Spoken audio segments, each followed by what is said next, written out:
वसमतमधील अतिशय प्रसिद्ध असलेले डॉक्टर मारुती कॅतमवार यांचा वाढदिवस मोठ्या उत्साहात आणि आनंदात साजरा करण्यात आलाय। यावेळी त्यांच्यावर प्रत्येक स्तरातून शुभेच्छांचा वर्षाव होताना दिसून आला।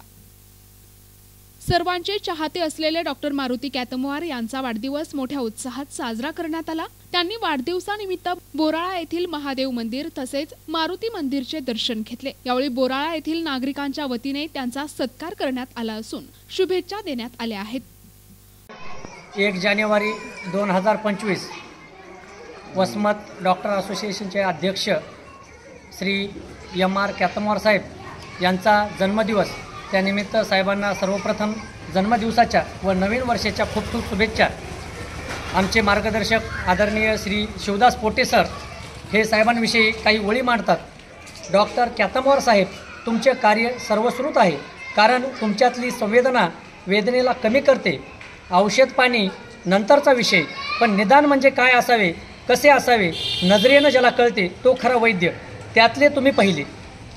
निदान वसमत शहरात तरी हा मपला अंदाज नाही तर अनुभूती आहे। साहेब, तुम्ही खूप करता, धडपडता, माणसासाठी तडफडता, तत्वाने आणि सत्वाने वागता, वेळ पाळता, वेळ देता, म्हणूनच खूपदा आजमावून पाहिले तुम्ही स्वतःला। परंतु हल्लीच्या राजकारणात या गोष्टी मापता धरता येत नाहीत, हे लोकशाहीचे दुर्दैव। तरी तुम्ही माणूस म्हणून ग्रेटच आहात साहेब। प्रत्येक माणसाच्या हृदयातला आपला माणूस म्हणजेच डॉक्टर M.R. कॅतमवार साहेब, आपणास या वाढदिवसाच्या आणि नवीन सालाच्या भरपूर शुभेच्छा। सर्वप्रथम सर्व जनतेस मी नवीन वर्षाच्या सर्वांना हार्दिक शुभेच्छा देतो।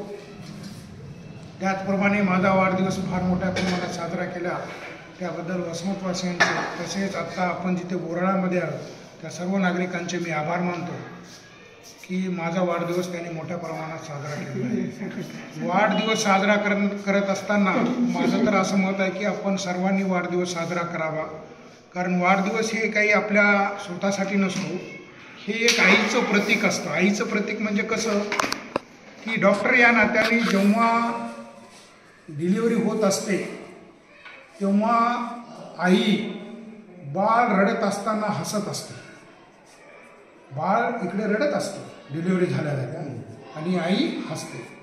असा क्षण आयुष्यामध्ये कधीच नसतो।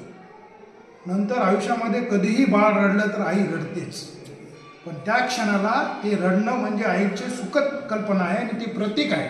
म्हणून त्या क्षणाची आठवण, आईचं हे प्रतीक, त्या क्षणाची आठवण म्हणून आपण वाढदिवस साजरा करायला पाहिजे। बरेच जण म्हणतात की बाबा वाढदिवस साजरा कशाला करायचा, आपण काय केलं का? आपल्यासाठी नाही, हे कशासाठी? आईची आठवण म्हणून हे वाढदिवस साजरा करत असतो।